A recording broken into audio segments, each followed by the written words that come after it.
Hello అండి, welcome to మావి చిగురు స్టోరీస్. ఈరోజు కథ అయ్యిందమ్మా పెళ్ళి. ఈ కథ రచించిన వారు కోప్పల్లె విజయప్రసాద్ గారు. ఈ కథ మీకు నచ్చితే లైక్ చేయటం మర్చిపోకండి. మీకు ఎలా అనిపించిందో కామెంట్ చేసి చెప్పండి. ఈ ఛానల్ని కొత్తగా చూసేవారు మరిన్ని మంచి కథల కోసం సబ్స్క్రైబ్ చేసి బెల్ ఐకాన్ ఆన్ చేయండి. అప్పుడు ఏ కొత్త వీడియో పెట్టినా మీ దాకా వస్తుంది. ఇక కథ మొదలు పెడదాం. అప్పటికి నా వయసు 30 సంవత్సరాలు దాటింది. ఓ మాదిరి ఉద్యోగం అఘోరిస్తున్నాను. ఆ కాలంలో మధ్యతరగతి మానవులకు అది గొప్ప ఉద్యోగం కిందే వస్తుంది. నా వయసు స్నేహితులందరికీ పెళ్ళిళ్ళైపోయి పిల్లలు కూడా పుట్టుకొచ్చారు. ఆ పిల్లా పీచులు బళ్ళకు కూడా వెళ్తున్నారు. కానీ నాకు మటుకు పెళ్లి కాలేదు. దానికి కారణాలు కర్ణుడి చావులాగా ఎన్నో ఉన్నాయి. మాది పార్లమెంట్ కుటుంబం. అందరికీ వీటో హక్కులున్నాయి. ఏ ఒక్కరు కాదన్నా ఏ పని జరగదు. అప్పటికి ఎన్నో సంబంధాలు చూశాను. నాకు నచ్చినవి మా అమ్మా నాన్నలకు లేదా మా అక్క చెల్లెలకు నచ్చేవి కావు. వాళ్లకు నచ్చినవి నాకు నచ్చేవి కావు. అప్పట్లో శ్రీదేవి నా అభిమాన నటి. ఆమె లాంటి చక్కని రూపం కల భాగస్వామి వస్తే బాగుంటుందని ఎన్నో కళ్ళు కనేవాడిని. శ్రీదేవి లాంటి అందమైన అమ్మాయికి నాలాంటి మధ్యతరగతి కుటుంబీకుణ్ణి, ఓ మోస్తారు ఉద్యోగస్తుణ్ణి చేసుకునే అవసరం ఏముందని మా స్నేహితులు కూడా ఎగతాళి చేసేవారు. కానీ ఆశ చెడ్డది. మన లోపాలు మనకు తెలియవు కదా. పూర్వ పుణ్యఫలం వలన జగదేక సుందరి వస్తుందని కలలు కన్నేవాణ్ణి. ఆ వయస్సు లాంటిది. ఏ తర్వాత ఎన్నో సంబంధాలు చూసి విసిగి వేసారి చివరికి పేపర్కి ఎక్కాను. అంటే వధువు కావలెను అని ప్రకటన ఇచ్చుకున్నాను. దానిలో నాకు కావలసిన అన్ని కోరికలు రాశాను. ముందస్తుగా ఫోటోతో జాతకంతో సంప్రదించమన్నాను. నా చిరునామా ఇచ్చాను. వారం తర్వాత తపాలా బాబు కట్టల కట్టల కట్టల ఉత్తరాలు నా మొహాన పడేశాడు. ఒక స్క్రీనింగ్ కమిటీని వేసి వాటిని పరీక్షించాము. కుటుంబ వివరాలు బాగుంటే అమ్మాయిల మొహాలు బాగుండేవి కావు. ఆస్తిపాస్తులుంటే చదువు సంధ్యలు ఉండేవి కావు. అమ్మాయి బాగుంటే ఆమె జాతకం బాగుండేది కాదు. ఇలా ఎన్నో సంబంధాలు వచ్చినా 1, 2 తప్ప ఏవి మా అంచనాలకు తగ్గట్టు రాలేదు. ఆ 2 కూడా కొంచెం కోరికలు తగ్గించుకుంటేనే పనికొచ్చేవి. సర్దుకుపోవాలి ఇలా అన్నాయి. ఆ కాలంలో ఈ కాలంలో లాగా మొబైల్ ఫోన్లు అయితే లేవు. ఆ మాటకొస్తే ఎంతో ధనవంతులు, గొప్ప వ్యాపారస్తులు, గొప్ప గొప్ప అధికార హోదా కలిగిన ఉద్యోగులకు మాత్రమే ల్యాండ్ ఫోన్లు ఉండేవి. స్థిరవాణి అరుదుగా ఉండే కాలంలో చరవాణి గురించి కలలు కూడా ఊహించేవాళ్లం కాదు. అప్పుడు కేవలం ఆకాశవాణి వినటానికి మాత్రమే మాలాంటి కుర్రకారుకు అవకాశాలుండేవి. టేప్ రికార్డరు కొనటం కూడా స్టేటస్ సింబల్గా ఉండేది. ఇంకా మడి ఆచారాలు, పెద్దల కట్టుబాట్లు ఉండేవి. పిల్లలకు స్వేచ్ఛా స్వాతంత్రాలు కూడా ఉండేవి కావు. పుట్టగొడుగుల్లాగా కాన్వెంట్లు ఉండేవి కావు. బ్యాంకు ఉద్యోగం చాలా గొప్ప ఉద్యోగం. అదే చురుకైన కుర్రకారుకు లక్ష్యంగా ఉండేది. నాది ఆ తరహా ఉద్యోగమే. ఇలా వచ్చిన ఉత్తరాల్లో ఉత్తర కుమారుడిలాగా కుస్తీ పడుతున్నప్పుడు కారు చీకట్లో కాంతి రేఖలాగా మా ఇంటి ముందు ఒక రిక్షా ఆగింది. అప్పట్లో ఆటో రిక్షాలు లేవు. జట్కా బండ్లు, రిక్షాలు సాధారణంగా ప్రయాణికుల వాహనాలన్నమాట. అవి డబ్బున్న వాళ్లే రిక్షాలు ఎక్కేవాళ్ళు. రిక్షాలో నుంచి ఒక స్ఫురద్రూపి దిగి ఫలానా ప్రసాదిల్లు ఎక్కడా అని అడిగాడు. అతను బాగా డిసప్పాయింట్ అయినట్టు కనిపించాడు. కొన్ని ప్రశ్నల తర్వాత ఆయన వెతుకుతున్నది మా ఇంటి కోసమేనని తెలుసుకొని నేనే ఆ ప్రసాద్ను అని చెప్పాను. అతని కళ్ళు మెరిశాయి. ఈ రిక్షాకి బాడుగా ఇచ్చి పంపించండి అంటూ లోపలికొచ్చాడు. వాడెవడో రిక్షా దిగితే నేను బాడుగా ఇవ్వటం ఏంటో నాకు అర్థం కాలేదు. అయినా సరేలేని ₹1/2 ఇచ్చి పంపించేశాను. ఆ శాల్తీ నిదానంగా వివరించాడు. అయ్యా, మీకోసం నేను వైజాగ్ నుంచి వస్తున్నాను. నా పేరు అవధాని.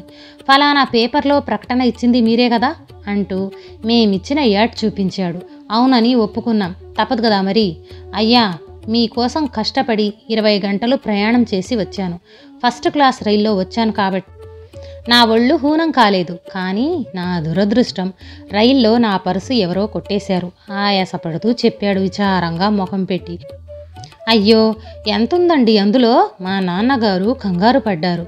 500లకు పైనే ఉంటుంది. పోనీలేండి, మనకు ప్రాప్తం లేదు.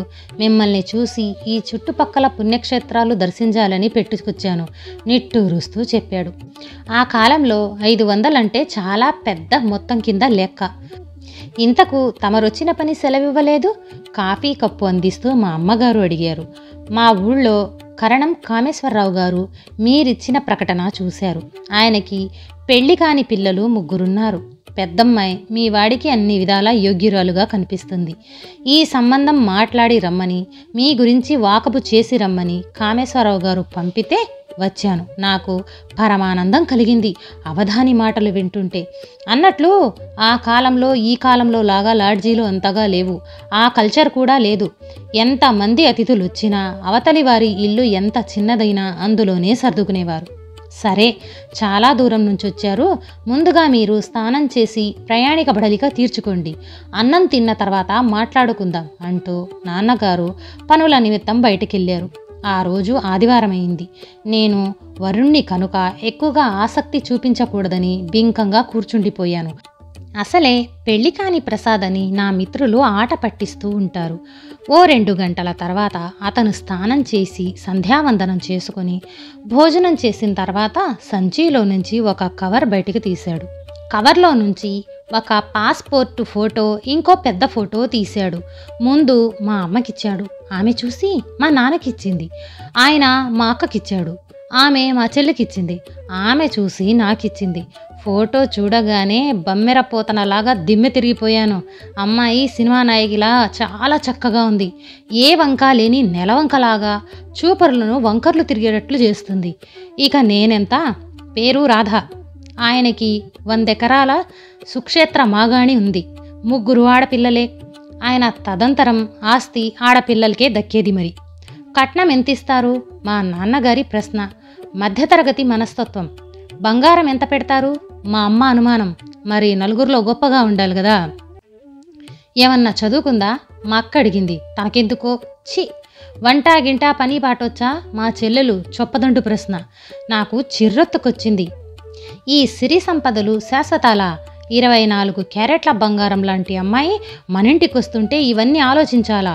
ఫోటో చూడగానే నేను క్లీన్ బౌల్ట్ అయిపోయాను. ఇంకా అయ్యా, అవన్నీ మీరు అడగాలనా? వాళ్ళు బాగా ఉన్నోళ్ళు, వాళ్ళ ఊర్లో వాళ్లే మోతుబరి రైతులు, వారి హోదాకు తగ్గట్టు అన్నీ ఘనంగా ఇస్తారు, వైభవంగా పెళ్లి చేస్తారు. ఆ అనుమానాలు అక్కర్లేదు. ఎటొచ్చి వాళ్లకు జాతకాలంటే నమ్మకం జాస్తి. మీ అబ్బాయి జాతకంతో పాటు ఒక చిత్తరువు కూడా ఇస్తే ఆపై ఆలోచిస్తారు చెప్పాడు అవధాని గారు. ఈ కాలంలో జాతకాలు ఎవరు నమ్ముతారు? కంగారు పడుతూ చెప్పాను. ఎక్కడ జాతకం నప్పలేదంటాడేమోనని భయపడుతూ. తమరికి లేకపోవచ్చు. వాళ్ళు కరణాలు కాడం లేకుండా చేసుకోరు. కనీసం 18 లక్షణాలు కలవాలి అవధాని చెప్పాడు నిదానంగా. తిక్క వెధవ, నోరు మూసుకోరా. జాతకం లేనిది మనం మటుకు ఎలా చేసుకుంటాం? నాన్న కసిరారు ఆయన ముందే. చిన్నబుచ్చుకున్నాను.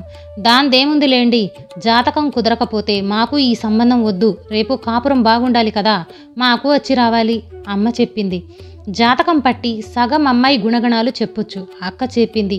అసలు ఆమె కాలు ఎలాంటిదో, ఇనపపాదమో కాస్త తెలుస్తుంది చెల్లి వివరించింది.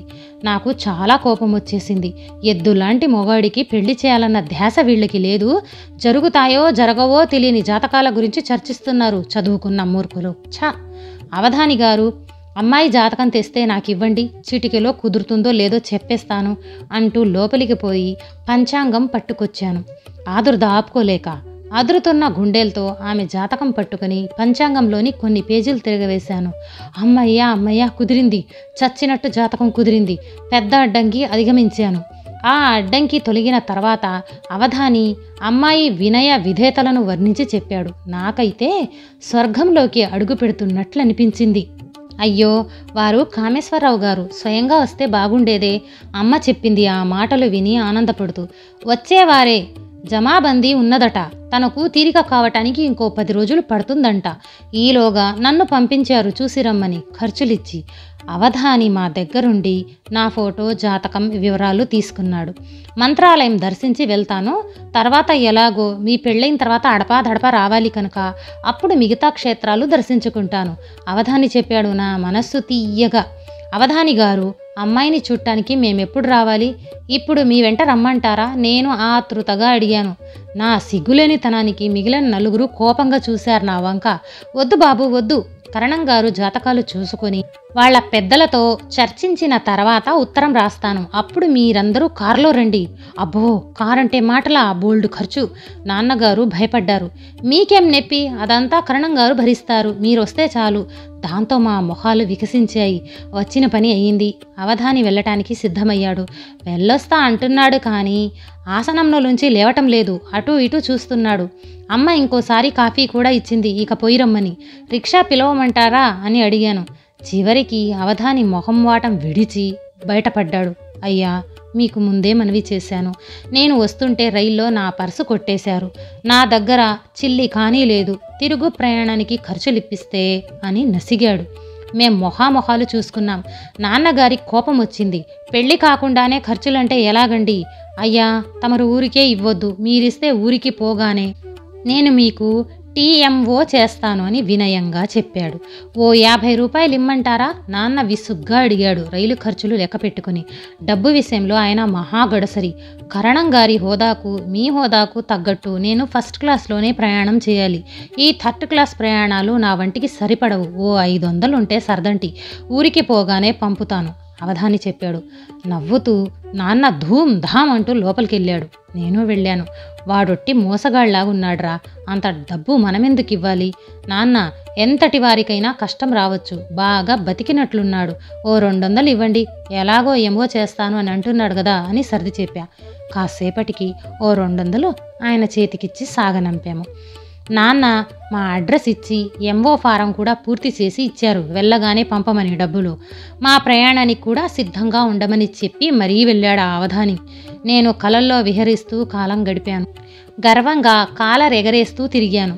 10 రోజులయ్యింది, వారమయ్యింది, నెల అయ్యింది. మాకు ఎటువంటి ఎంఓ కానీ ఉత్తరం కానీ రాలేదు.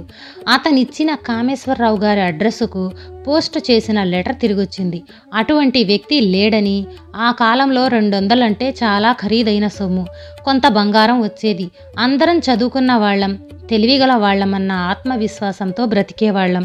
ఇరుగు పొరుగును పురుగుల్లాగా చూసేవాళ్ళం. అటువంటిది వాడెవడో అవధాని మా ఇంటికొచ్చి మా ఇంట్లో భోంచేసి ఆశల పల్లెగిలో ఊరేగించి తిన్న ఇంటి వాసాలు లెక్కపెట్టి డబ్బులు పబ్లిక్గా కొట్టేసి ఉడాయించాడు. ఆ సంబంధం కుదురుతుందని నేను ఎంతో కాలం ఎదురు చూశాను మూర్ఖుళ్లాగా. అవన్నీ తలుచుకుంటే ఇప్పటికీ నవ్వాగదు. కోరికలే కొంపలు ముంచుతాయని అనుభవంతో తత్వం బోధపడింది. పెళ్ళి ఎప్పుడైందంటారా? అదంతా పెద్ద కథ. ఇప్పుడు ఎందుకులేండి. ఈ కథ నచ్చితే లైక్, షేర్ చేసి తప్పకుండా సబ్స్క్రైబ్ చేయండి.